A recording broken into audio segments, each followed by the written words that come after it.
Hello students, তোমাদের সাথে আমি অর্থনীতির চ্যাপ্টার 1টা নিয়ে আলোচনা করেছিলাম। তো শুরুতে আমরা যা পড়েছিলাম সেগুলি হচ্ছে অর্থনীতির মৌলিক ধারণা, মানে বিভিন্ন অর্থনীতিবিদরা অর্থনীতি সম্বন্ধে যা ধারণা দিয়েছেন সেই সংজ্ঞাগুলি পড়েছি আমরা।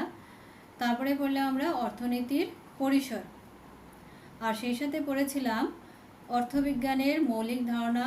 সেটার প্রথম যেটা ছিল বস্তু বা সামগ্রী, মানে বস্তু বা সামগ্রী বলতে অর্থনীতিতে কি বোঝায় সেটার মধ্যে আমরা পড়েছি মুক্ত দ্রব্য, তারপরে পড়েছি অর্থনৈতিক দ্রব্য, এগুলো।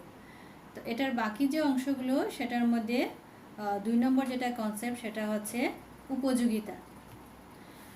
উপযোগিতা হচ্ছে অর্থনীতির একটা খুব গুরুত্বপূর্ণ একটি ধারণা।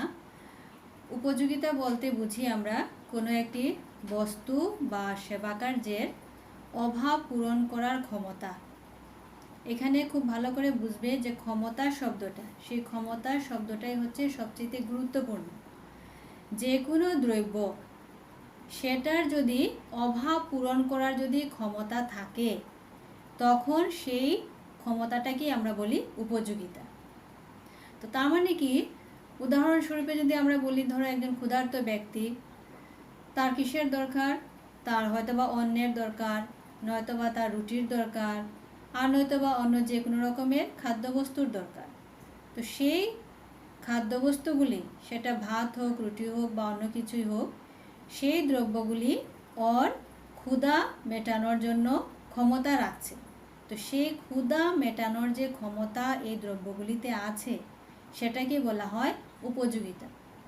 এটা হলো বস্তুর উপযোগিতা। ঠিক সেরকমের সেবা কার্যেরও উপযোগিতা আছে। সেবা কার্যের উপযোগিতা বলতে আমি যদি তোমাদেরকে একটা উদাহরণ দিই, ধরো চিকিৎসকের উদাহরণ দিলাম। তো সেই চিকিৎসকের কাছে আমরা কখন যাই?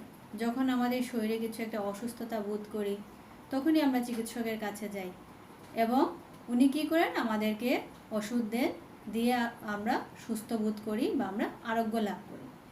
তো সেই যে চিকিৎসকের সেবা কার্য, সেটার ক্ষমতা কি রয়েছে? আরোগ্য লাভ করার মতো ক্ষমতা রয়েছে। রোগীদেরকে উনি আরোগ্য লাভ করাচ্ছেন। তো সেই যে সুস্থ হচ্ছে একজন রোগী, সেটা কোথার থেকে হচ্ছে? সেই চিকিৎসকের সেবা কার্যের যে ক্ষমতা সেটার থেকেই হচ্ছে। তো এই যে সেবা কার্যের ক্ষমতা, সেটা হচ্ছে উপযোগিতা। তার মানে অর্থনীতিতে উপযোগিতা শব্দের সাথে ক্ষমতা শব্দটা জড়িত। যে কোনো বস্তু বা যে কোনো সেবা কার্য, তার যদি অভাব পূরণ করার মতো ক্ষমতা থাকে তখন সেটাকে আমরা বলি উপযোগিতা। এর পরের যেটা কনসেপ্ট হচ্ছে সেটা হচ্ছে সম্পদ। তো অর্থনীতিতে কি বলা হয়? যে সকল বস্তুর 4টা বৈশিষ্ট্য বা 4টা গুণ থাকে সেগুলি কি কি? একটা হচ্ছে উপযোগিতা, 2 নম্বর অপ্রচুরতা, 3 নম্বর হস্তান্তরযোগ্যতা এবং 4 নম্বর বাহ্যিকতা। সেই গুণগুলি বা বৈশিষ্ট্যগুলি যখন কোনো একটা বস্তুর মধ্যে থাকে তখন সেটাকে বলা হয় সম্পদ। তার জন্য প্রত্যেক বস্তু কিন্তু সম্পদ নয়। অর্থনীতিতে যত ধরনের বস্তু আছে সব বস্তুগুলোকে কিন্তু সম্পদ বলে না। শুধু এই সকল বস্তু যেগুলির এই 4টা গুণ বা বৈশিষ্ট্য আছে, সেই 4 গুণ বা বৈশিষ্ট্যযুক্ত দ্রব্যই হচ্ছে সম্পদ। তো এর মধ্যে ধরো প্রথম যেটা বৈশিষ্ট্য হচ্ছে উপযোগিতা, সেটা তো এইমাত্র বললাম তোমাদেরকে, অভাব পূরণ করার ক্ষমতা। দ্বিতীয় বৈশিষ্ট্য হচ্ছে অপ্রচুরতা, মানে প্রচুর থাকবে না, সেই দ্রব্যটার যোগান প্রচুর থাকবে না, চাহিদার তুলনায় যোগানটা হবে অপ্রচুর, মানে তার যোগান হবে সীমিত। 3 নম্বর যেটা হচ্ছে বৈশিষ্ট্য সেটা হচ্ছে হস্তান্তরযোগ্যতা। হস্তান্তর মানে এক হাত থেকে আরেক হাতে যাওয়া। তো সেটা হাত বদলানো হতে পারে বা মালিকানাও বদলানো হতে পারে।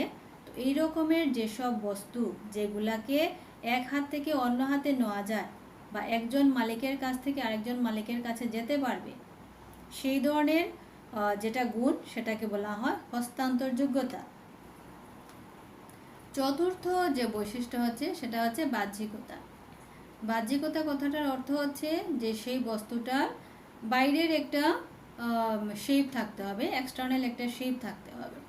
তো এই যে 4টা গুণ বা বৈশিষ্ট্য, উপযোগিতা, অপ্রচুরতা, হস্তান্তরযোগ্যতা এবং বাহ্যিকতা, এগুলি থাকলে পরেই অর্থনীতিতে একটি বস্তুকে সম্পদ বলা হয়।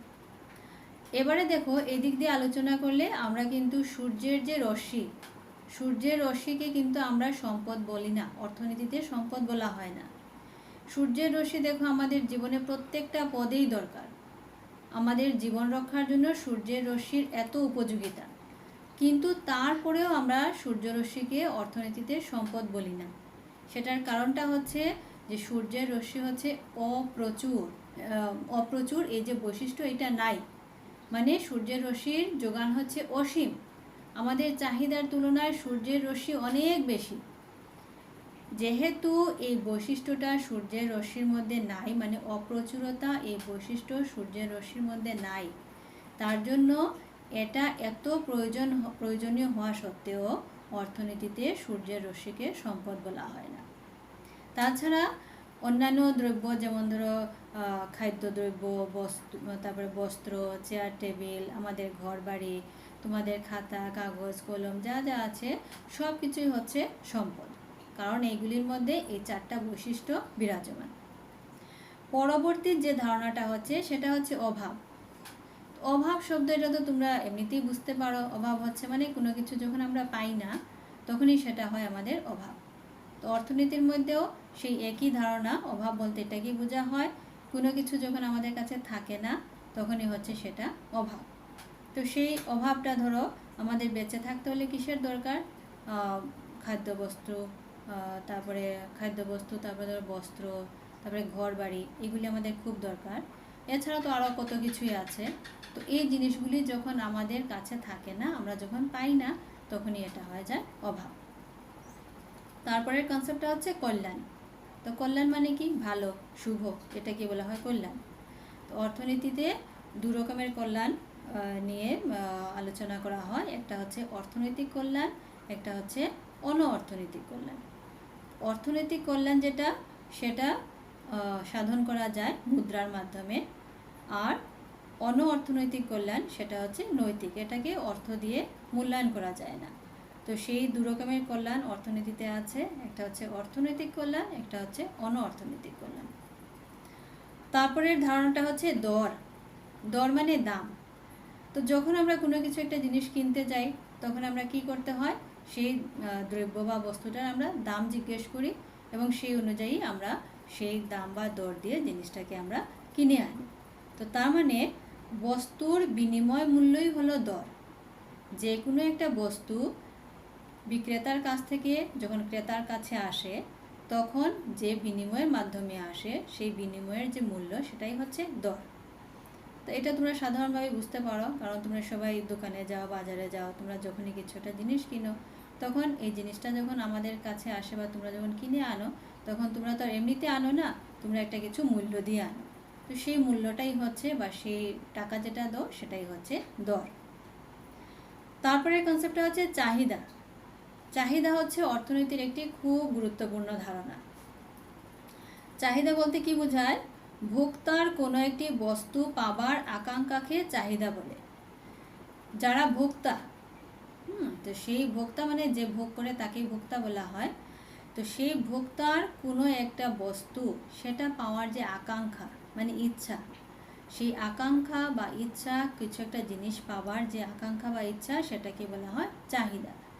তো তোমাদের ধরো, তোমরা তো ছাত্রীরা, তোমাদের বিভিন্ন রকমের পড়াশোনার সাথে জড়িত যেসব চাহিদা, ধরো তোমাদের বইয়ের চাহিদা আছে, খাতার চাহিদা আছে, কলম, pencil, rubber, geometry box, bag, স্কুলের ইউনিফর্ম, এগুলির চাহিদা তোমাদের আছে।